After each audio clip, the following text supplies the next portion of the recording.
नहीं हुआ।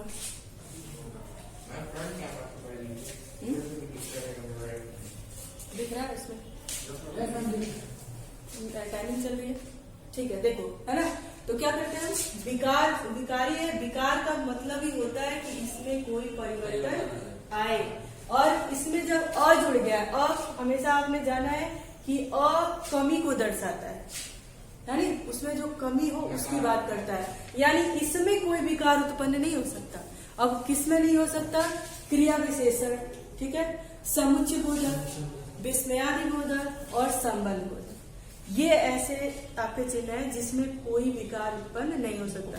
अब आप कहोगे कि मैम क्रिया विशेषण में क्यों नहीं उत्पन्न होता? तो भाई अगर सीता धीरे धीरे लिखती है तो श्याम भी तो धीरे धीरे लिखेगा ना। ऐसा तो नहीं कि सीता के साथ अगर हमने उसकी क्रिया विशेषण धीरे धीरे लिखी है तो वहां पे अगर राम आ जाएगा तो धीरे को धीरा कर देंगे, ऐसा तो नहीं करेंगे ना। तो इसीलिए कह रहा है कि क्रिया विशेषण के आधार पर भी उसमें कोई परिवर्तन नहीं होगा। यदि सीता धीरे धीरे लिख सकती है तो श्याम भी धीरे ही धीरे लिखेगा। संबंध बोधक की बात कर लो, सीता छत के ऊपर जाती है, सीता छत के ऊपर जाती है, ये संबंध बोधक का चिन्ह, कारक चिन्ह है। ये ऊपर जाते हैं तो श्याम भी ऊपर ही जाएगा, श्याम भी छत के ऊपर ही जाएगा। ऐसा तो नहीं है कि सीता है तो हमने इस ऊपर को ऊपर ही बना दिया, ऐसा तो नहीं है।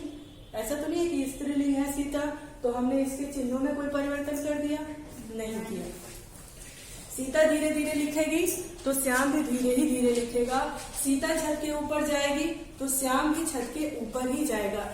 उस संबंध बोधक के चिन्हों में, उस क्रिया विशेषण के चिन्हों में, जिससे हमें पता चल रहा है कि इसमें क्रिया विशेषण की बात हो रही है, उसमें कोई परिवर्तन नहीं आएगा। विस्मयादि बोधक की बात अगर करें, विस्मयादि बोधक आप जानते हो कि जहां पर आश्चर्य, घृणा, शोक, है ना, खुशी, किसी को संबोधित करने की बात हो तो वहां पर भी कोई परिवर्तन नहीं होगा। मान लो आपको स्कूल आकर के बहुत खुशी मिली, आप भी स्कूल आए तो आपने क्या कहा, वाह आज मुझे स्कूल आकर के कितनी प्रसन्नता महसूस हुई। आपको खुशी हुई तो आपने भी वाह कहा। ये भी यही कहेंगे कि वाह आज स्कूल आकर के मुझे कितनी खुशी मिली। स्कूल में कोई व्यवस्था अच्छी नहीं है तो आप क्या कहोगे? आप भी यही कहोगे, छी कितनी खराब व्यवस्था है। ये भी वही कहेंगे कि छी कितनी खराब व्यवस्था है ना। तो उसमें भी संबंध बोधक, आपके विस्मयादि बोधक के भी चिन्हों में लड़की और लड़के में लिंग के आधार पर कोई परिवर्तन नहीं होगा। आई बात समझ में? समुच्चय बोधक जिसको आप कंजक्शन कहते हो, कनेक्टर कहते हो, है ना, उसमें भी कोई परिवर्तन नहीं होगा। अगर मैं बात करूं कि सीता और गीता दोनों स्कूल जाती हैं, ठीक है, तो ये जो हमारा और है जिसको ये सीता और गीता से जोड़ रहा है वो भी हमारा राम और श्याम के साथ भी यही होगा। राम और श्याम, है ना, श्याम के साथ भी हम यही लगाएंगे। हमने इसमें ये सीता लड़की है, गीता लड़की है, तो इसमें कोई परिवर्तन किया नहीं किया। और राम और श्याम लड़के हैं तो भी हमने इसमें कोई परिवर्तन नहीं किया। अब आई बात समझ में कि क्यों विकार होता है और क्यों विकार नहीं होता है। तो शब्द को हमने कितने भागों में बांटा है?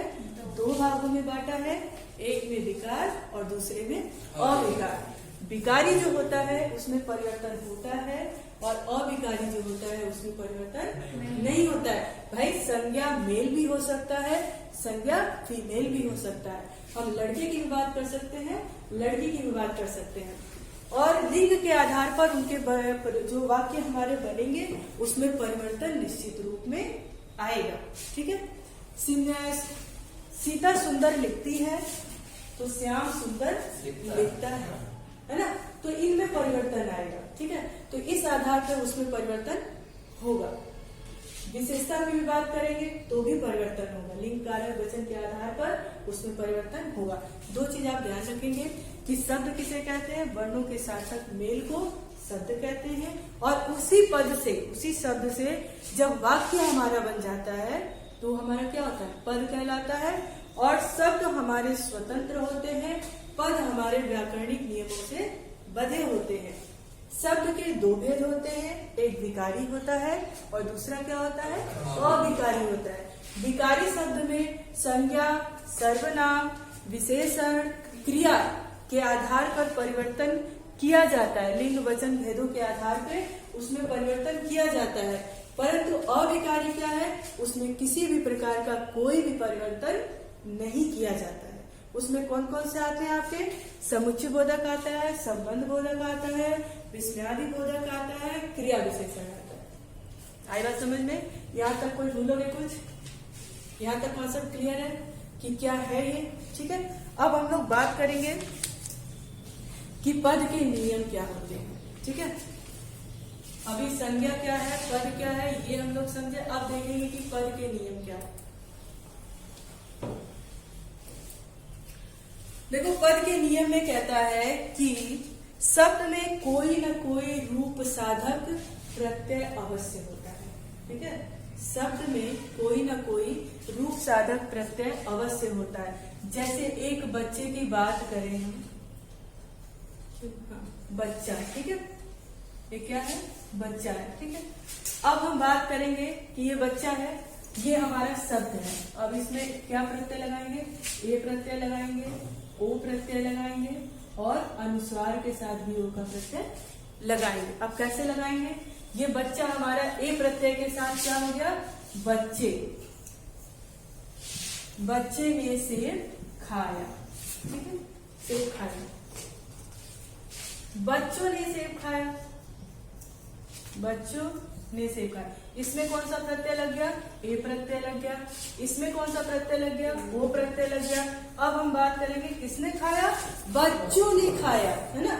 जिस तरह से उसका उच्चारण करेंगे उस वाक्य का, उस तरह से हमें प्रत्यय समझ में आता रहेगा कि इसमें किन प्रत्यय का उपयोग हुआ है। देखो, ये इसलिए बारीकी से पढ़ाया जा रहा है कि यही छोटी छोटी चीजें कभी कभी आपके एग्जाम में आ जाती हैं। ठीक है, और जानते हुए भी, आता हुआ भी चीज हम गलत कर देते हैं। इसीलिए छोटी छोटी चीज व्याकरण में हमेशा ध्यान रखनी चाहिए। ठीक है, बच्चों ने सेब खाया, बच्चों ने खाया, और फिर क्या हो गया, बच्चों ने खाया, बच्चों ने सेब खाया, बच्चों ने सेब खाया, ये क्या हो गया, बच्चे ने, बच्चों ने, और ये क्या हो गया, बच्चों ने सेब खाया, है ना। इसके उच्चारण में भी क्या हो गया, परिवर्तन हो गया। कुछ शब्द क्या, जनरली सारे शब्द जो होते हैं प्रत्यय, उसके रूप साधक प्रत्यय जरूर लगा होता है, लेकिन कभी कभी किन्हीं शब्दों में हमें जो प्रत्यय होता है वो दिखाई नहीं देता। आप अंग्रेजी के भी शब्दों में कहते हो ना कि मैम बोलने में तो आता है लेकिन इसका ए, इसका एस क्या है, साइलेंट है ना। वही चीज यहाँ पर भी अप्लाई होता है। जरूरी नहीं कि हर शब्द में प्रत्यय आपको दिखाई दे। कुछ शब्द ऐसे भी होते हैं जिनमें प्रत्यय लगा होता है पर आपको वो दिखाई नहीं देता, तो उसको मान लिया जाता है, मान लिया जाता है, जबकि ऐसा होता नहीं है। मान लिया जाता है कि इसमें किसी प्रकार का कोई प्रत्यय नहीं है। अब मान लीजिए हम बात करें कि लड़की स्कूल जाती है, ठीक है, हमने ये तो नहीं कहा कि ये लड़की स्कूल जाती है, हमने क्या कहा, लड़की स्कूल जाती है, यानी एक समस्त लड़की जाति की बात कर दी मैंने, है ना, कि लड़के ही नहीं लड़कियां भी स्कूल जाती हैं, तो उसमें प्रत्यय लगा हुआ है, लेकिन उसको क्या मान लिया गया है, शून्य मान लिया गया है, और ये मान लिया गया है कि उस लड़की शब्द में किसी भी प्रत्यय का प्रयोग नहीं हुआ है। तो कुछ चीजें वो दिखाई नहीं देती हैं। कुछ शब्दों में जब उपसर्ग और प्रत्यय आप पढ़ते हो तो वहां पर भी आपको बताया जाता है कि सारे शब्दों में प्रत्यय नहीं होता है। स्पेशली जो विदेशी शब्द होते हैं उसमें किसी भी प्रकार का प्रत्यय का उपयोग नहीं किया जाता, जबकि ऐसा है नहीं, उनको मान लिया जाता है कि उसमें कोई प्रत्यय नहीं। आ रही बात समझ में? आ रही? विदेशी शब्दों में उपसर्ग चल जाता है ना, उसमें प्रत्यय नहीं होते। ठीक है, तो यहाँ तक समझ में आया कि शब्द क्या है, पद क्या है, विकारी और अविकारी क्या है, और इसको कैसे समझते हैं कि इसका सार्थक मेल क्या है ना, और किस तरह से वाक्यों के में परिवर्तन आता है और किन किन में परिवर्तन नहीं आता है। बेटा आप बताओ, कोई एक उदाहरण देकर समझाइए कि विकारी शब्द में परिवर्तन होता है या नहीं होता है।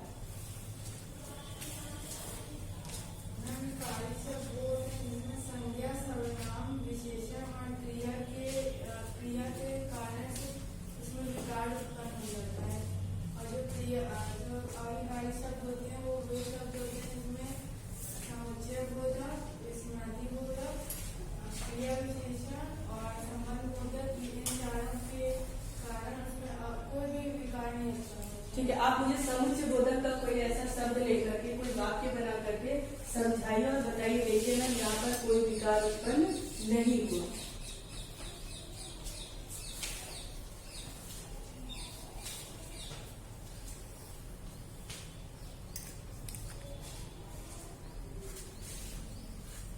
कोई ऐसा उदाहरण दे। समुच्चय बोधक होता है जोड़ने वाला है, जोड़ने वाला, जो दो वाक्यों को जोड़ने का काम करता है। जैसे और, इसलिए, इसलिए, जब, तब, तथा, लेकिन, किंतु, परंतु, जो ऐसे शब्द आते हैं या जो दो वाक्यों को आपस में जोड़ते हैं। आपने इंग्लिश में कनेक्टर पढ़ा होगा, कंजक्शन, सॉरी उसी को कनेक्टर भी कहते हैं। ठीक है, वही कंजक्शन जो है जब आप हाई क्लास में जाओगे तो कनेक्टर में तब्दील हो जाएगा। ठीक है, तो आप कनेक्टर भी उसी को कहते हैं। जोड़ने का काम चाहे कनेक्टर करे चाहे कंजक्शन करे, बात एक ही है। ठीक है, चलो बताओ। ये नहीं होना है हमें, ये नहीं बताना है हमें। ये बताना है कि जैसे मैंने कह दिया, आपने मान लिया, है ना, तो प्रैक्टिकली मानो ना कि सच में मैम जो कह रही है सच में इसमें परिवर्तन नहीं होता है। तो कोई एक ऐसा उदाहरण दीजिए और मुझे समझाइए उस समुच्चय बोधक के शब्दों के द्वारा कि देखिए इसमें परिवर्तन नहीं हुआ, है ना, लिंग वचन कारक के आधार पर इसमें कोई परिवर्तन नहीं हुआ। आप मुझे समझाइए। जैसे एक उदाहरण है, उसमें राम और श्याम ने खाना खा लिया, तो इसमें जो और है वो समुच्चय बोधक है। और अगर ऐसे ही और एग्जाम्पल है, उसमें सीता और गीता ने खाना खा लिया, तो सेम और दोनों में यूज हो रहा है लेकिन बदल नहीं रहा है। बदल लेगा। ठीक है, आप क्रिया विशेषण में देता हूँ। जो उदाहरण मैंने दिया वो नहीं, अलग उदाहरण दीजिए। उसमें क्या यूज? क्रिया विशेषण एक अविकारी शब्द है ना, तो उसमें किस तरह का कैसे पता करोगी आप प्रैक्टिकली कि इसमें सच में कोई परिवर्तन नहीं हो रहा है। मान लीजिए कोई और आके कह दिया, अरे कैसे नहीं होता, हो जाता है, तो आप मान लोगी, तो आप उसको कैसे प्रूव करोगी कि नहीं होता है।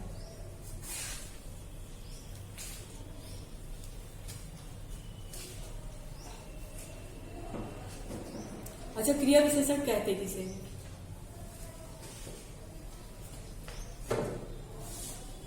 क्रिया विशेषण कहते किसे? जब हम क्रिया के विशेषता, बेटा उठ के एक प्रोटोकॉल होता है। मैम जो क्रिया की विशेषता बता उसे क्रिया विशेषण कहेंगे। हाँ। आपका एग्जाम्पल हो जाएगा मैम, जैसे कि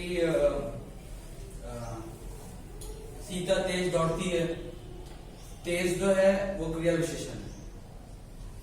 यही तो दिक्कत है बेटा, तेज तेज दौड़ती क्रिया है ना, तेज उसकी विशेषता है, लेकिन मुझे बताना क्या है, क्रिया विशेषण बताना है। ठीक है, उसकी जो क्रिया जो उसकी विशेषता है उसकी भी विशेषता बतानी है। तो अगर हम बात करेंगे कि सीता तेज तेज दौड़ती है, तब जाके वो क्रिया विशेषण होगा। तेज दौड़ती है तो वो तो उसके दौड़ने की विशेषता है। ठीक है, और उसके दौड़ने की भी कोई विशेषता है तो उसको हम क्या बोलेंगे, तेज तेज दौड़। तो उसको कैसे बताओगे कि हाँ देखिए इसमें कोई परिवर्तन नहीं हो रहा है। मैम जैसे सीता बहुत तेज दौड़ती है, बहुत मैम उनके लिए भी, सीता के लिए भी सेम है। और दूसरे एग्जाम्पल जैसे श्याम बहुत तेज दौड़ता है, और जो बहुत है वो श्याम के लिए भी सेम है। दोनों में कोई परिवर्तन नहीं है, जिससे हमको पता चलता है कि क्रिया विशेषण विकारिश है। ठीक है, बैठे, है ना। तो मेन पॉइंट क्या है हमारा कि आप संज्ञा को जानो। संज्ञा किसे कहते हैं? संज्ञा किसी भी वस्तु, स्थान, व्यक्ति आदि के नाम को क्या कहते हैं? संज्ञा कहते हैं। संज्ञा के स्थान पे जिनका प्रयोग होता है उसको हम क्या कहते हैं? सर्वनाम कहते हैं। संज्ञा के जो विशेषता को बताए उसको व्यक्ति की विशेषता को बताए, यानी जिसके बारे में हम बात कर रहे हैं। विशेषण क्या है? क्रिया क्या है? जो आप काम करते हो, आपके द्वारा जो क्रिया हो रही है, काम कर रहे हैं, यानी आप पढ़ने का काम कर रहे हो, आप एक क्रिया कर रहे हो। आप क्या कर रहे हो? पढ़ रहे हो। मैं पढ़ाने का काम कर रही हूँ, मैं भी एक क्रिया कर रही हूँ। ये हमारा क्या है? क्रिया है, मेरा कर्म है। ठीक है, कर्ता के द्वारा जो किया गया कार्य है वही हमारी क्रिया है। अब उसकी भी विशेषता अगर कोई बताए तो वो क्या हो गया? क्रिया विशेषण हो गया। ठीक है, अब बात करेंगे हम संबंध बोधक का। संबंध क्या है? जब किसी से किसी का संबंध, ये संबंध बोधक क्या है, कारक है ना। इसकी परिभाषा, इसका चिन्ह क्या होता है, में कर, ठीक है। यानी ये बुक कहाँ रखी है, मेज पे रखी है। इसका संबंध किससे है, मेज से, ठीक है। चिड़िया कहाँ बैठी है, छत के ऊपर बैठी है। तुम कहाँ बैठे हो, क्लासरूम में बैठे हो। किसके ऊपर बैठे हो, टेबल बेंच पे बैठे हो, है ना। तो ये क्या है, हमारा संबंध बता रहा है उससे, ठीक है। आधार बता रहे हैं, अधिकरण कारक में भी आता है ये। उसके बाद बात करेंगे हम समुच्चय बोधक की। समुच्चय बोधक उसे कहते हैं जो दो वाक्यों को आपस में जिन शब्दों के द्वारा उसे जोड़ा जाता है, वो क्या होता है, और होता है, या होता है, तथा होता है, लेकिन होता है, किंतु, परंतु, इसलिए, जब, तब, अब, है ना। तो इन शब्दों से जब हम दो वाक्यों को जोड़ते हैं वो हमारा क्या होता है, समुच्चय बोधक होता है। विस्मयादि बोधक किसे कहते हैं, जहां पर आशय, घृणा, शोक, है ना, और किसी को संबोधित यानी बुलाने की भावना हो। भाई प्रभु को याद करोगे तो कैसे करोगे, हे प्रभु मुझे थोड़ी बुद्धि दे दो, है ना, मुझे थोड़ा सा ज्ञान दे दो, मैं अच्छे नंबरों से पास हो जाऊं। तो ये संबोधन की बात हो गई। हम बात करेंगे ए हर्ष तुम इस प्रश्न का उत्तर बताओ, है ना। तो ये हमारा क्या होगा, ये संबोधन हो गया। तो आपको शब्द और पद जानने के लिए इतने चीजों का जानना आवश्यक है, ठीक है। ये चीज क्लियर हुआ कि शब्द, पद, क्रिया, विशेषण, समुच्चय बोधक, डिक्शनरी, ये होता है। आएगा समझ में, कोई डाउट, कोई कंफ्यूजन नहीं। दो चीज, एक चीज और समझ लीजिए कि हर शब्द का एक रूप साधक प्रत्यय अवश्य होता है, ठीक है। लेकिन किन्हीं शब्दों में वो प्रत्यय शून्य होता है, वो हमें दिखाई नहीं देता, तो मान लिया जाता है कि इस शब्द में प्रत्यय नहीं लगाए, वो माना जाता है, ठीक है। ऐसा होता है। अभी हमने बात की ना लड़की, है ना। लड़की क्या है, हमने बात की कि लड़की, बच्चा, बच्चे में तो प्रत्यय लग जा रहा है, बच्चा पे तो प्रत्यय लग जा रहा है। अगर सिर्फ बच्चा लिखेंगे तो वहां पे प्रत्यय नहीं दिखाई देगा आपको, लेकिन उसमें जब प्रत्यय जोड़ दिया हमने तो वहां पे हो गया, ठीक है। लड़की है तो लड़की स्कूल जाती है, लड़की में प्रत्यय है, लड़कियां जाती है। लेकिन हमने बात किया कि लड़की तो भैया अंडरस्टूड है, हमने समझ लिया कि लड़की भी स्कूल जाती है। जरूरी नहीं कि सिर्फ लड़के ही स्कूल जाते हैं, लड़कियां भी पढ़ने जाती हैं। जाति की बात हो गई। तो यहाँ पे प्रत्यय है, लेकिन प्रत्यय दिख नहीं रहा है, हमने कहीं प्रत्यय लगाया नहीं है, उपयोग नहीं किया है, तो उसको मान लिया है कि उसमें किसी प्रकार का कोई प्रत्यय नहीं है। आई बात समझ में। अब हम बात करेंगे कि वाक्य में जब शब्द प्रयुक्त होता है, ठीक है, वाक्य में जब शब्द प्रयुक्त होता है तब यह वाक्य, अभी मैंने बताया था कि तो ये वाक्य क्या होता है, व्याकरणिक नियमों में बन जाता है और उसकी स्वतंत्रता क्या होती है, खत्म हो जाती है। वाक्य में जैसे हम मान लो कि उदाहरण भी दिया था आपको, वाक्य बता के बताया था ना कि ये शब्द है और जब इनका वाक्य में ये हो जाता है तो ये कैसे व्याकरणिक नियमों से बन जाता है। जब शब्द और पद में अंतर पूछेगा तो आप इस तरह का अंतर बताओगे, ठीक है। अगली बात कर रहा है कि जिस वर्ग का शब्द विकारी और अविकारी शब्द है, विकारी और अविकारी के वर्ग में होता है, वाक्य में पहुंचकर उसी वर्ग का पद कहलाता है। जैसे आपसे प्रश्न पूछ लिया जाता है कि ये वाक्य और जो रेखांकित शब्द है, अब आप बताएंगे कि ये कौन सा विकारी है। अब रेखांकित शब्द, अब आप उसमें देखेंगे कि धीरे धीरे लिखा है कि किसी विस्मयादि बोधक के शब्दों को सूचित किया है, समुच्चय बोधक के शब्द है या क्या है। उसी के आधार पर उस वाक्य को, उस रेखांकित शब्दों को फाइंड आउट करेंगे कि ये कौन सा है, क्रिया विशेषण अव्यय है, समुच्चय बोधक है या विस्मयादि बोधक है, ठीक है। उसी रेखांकित शब्दों के आधार पर उसको देखेंगे, ठीक है। अब देखो इसमें दिया है सिक्के के दो पहलू होते हैं। देखिए इसमें बात कर रहा है कि कह रहा है कि उसी वर्ग का पद कहलाता है। अलग अलग प्रकार करने के कारण वाक्यों के अलग अलग पदों के अलग अलग भेद सामने आते हैं। जैसे अभी हमने बताया कि विकारी शब्द में कौन कौन से प्रकार आते हैं। अब जैसे हम बात करें कि सुरेश क्या है, सुरेश, आलसी सुरेश धीरे धीरे लिखता है, ठीक है।